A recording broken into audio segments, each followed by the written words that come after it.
9월 26일 증권사 데일리 헤드라인입니다.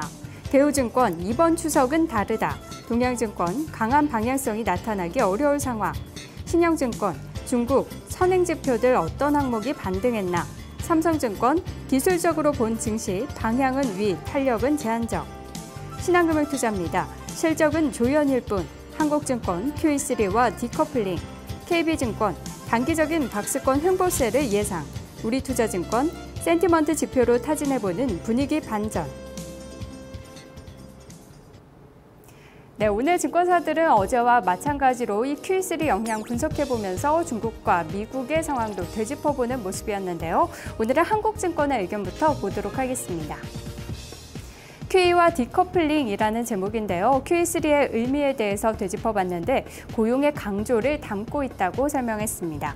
연준이 내놓은 대책은 다시 1970년대 이전으로 돌아가서 인플레이션보다도 고용을 우위에 두겠다는 의지를 보여준 것이라고 설명했는데요. 그런 의미에서 월별 매입 금액은 1차와 2차 때보다는 적지만 가장 강력한 대책이라고 평가하고 있습니다. 또 유동성 랠리보다는 실물 경기 회복이 중요한 상황이라고 지적하고 있는데요. 리스크 완화 국면이 충분히 전개가 되어서 유동성 랠리는 제한적인 가운데 부동산과 소비에 미치는 실물 경기의 회복 여부를 체크해야 하는 상황이라고 설명했습니다. 디커플링 국면은 당분간 지속될 것으로 전망하고 있는데요. 현재 진행되고 있는 미국과 중국의 디커플링은 지속될 것이라면서 미국 부동산과 소비 회복의 수혜를 입을 수 있는 쪽을 주목해야 된다고 강조하고 있습니다. 대표적으로는 IT와 자동차 등 경기 소비재들이 긍정적으로 보인다고 설명했습니다. 다음으로 KB투자증권의 의견 보도록 하겠습니다. 단기적인 박스권 횡보세를 예상하고 있습니다. 독일의 경기 부진에 대한 우려는 과도하다고 지적하고 있는데요. 어제 독일의 IFO 서베이가 예상치를 하회했지만 과거 수준과 비교하면 그 우려는 과도한 것이라고 지적했습니다. 또 유로존 전체의 PMI는 반등에 성공하면서 독일과는 별개로 유럽의 경기 전망은 개선되고 있다는 점을 설명하고 있습니다.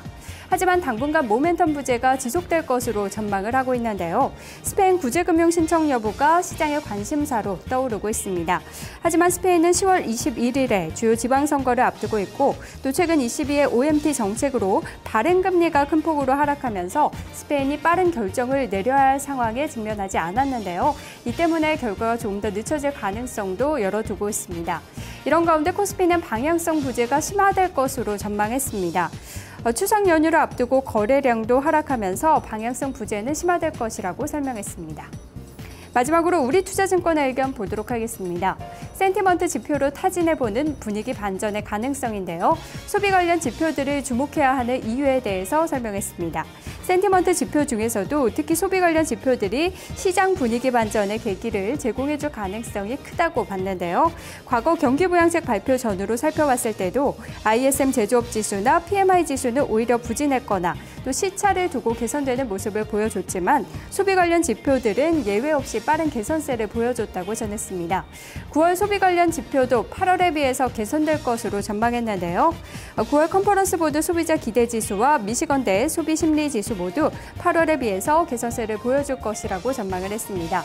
월말 월초 경제 지표를 통해서 분위기 반전의 가능성은 남아있다고 봤는데요. 종목에 대해서는 KT에 대해서 관심이 필요하다고 전했습니다.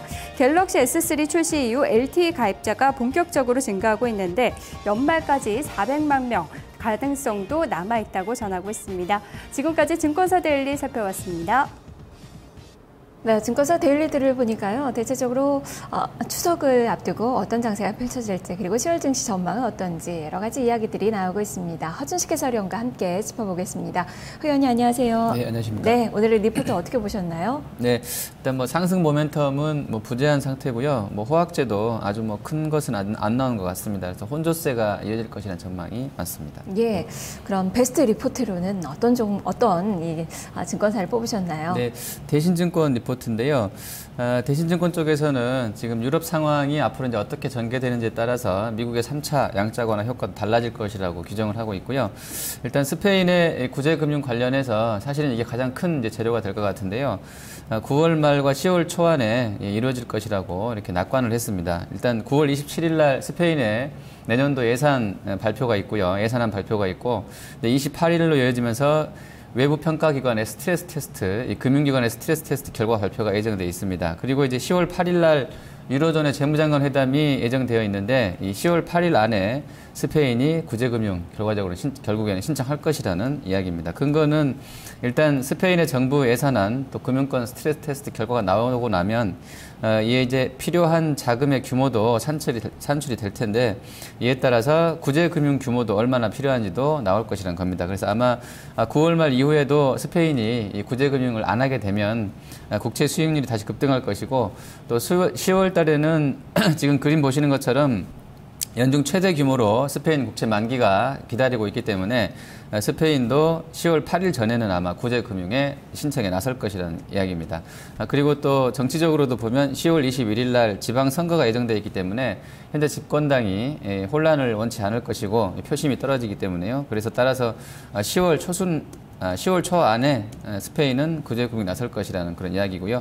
대신증권 전망대로라 그러면 현재 우리 증시에서도 현재 국면에서 조금 흔들린다고 해도 주식을 매도해야 될 이유는 없다 이렇게 판단을 합니다. 네, 어쨌든 27일 있을 예산안 발표를 기점으로 이 구제금융 신청에 대해서는 철기에 들어가지 않을까 싶어서 네. 스페인 문제는 계속 살펴봐야 될 것 같습니다. 말씀 잘 들었습니다. 네, 감사합니다. 자, 이렇게 오늘 시장 지금 개장까지 9분을 남겨두고 있는데요. 동시호가 상황이 좋지가 못합니다. 1.8%대 하락권에 출발을 앞두고 있습니다. 잠시 후 2부를 통해서 살펴보겠습니다.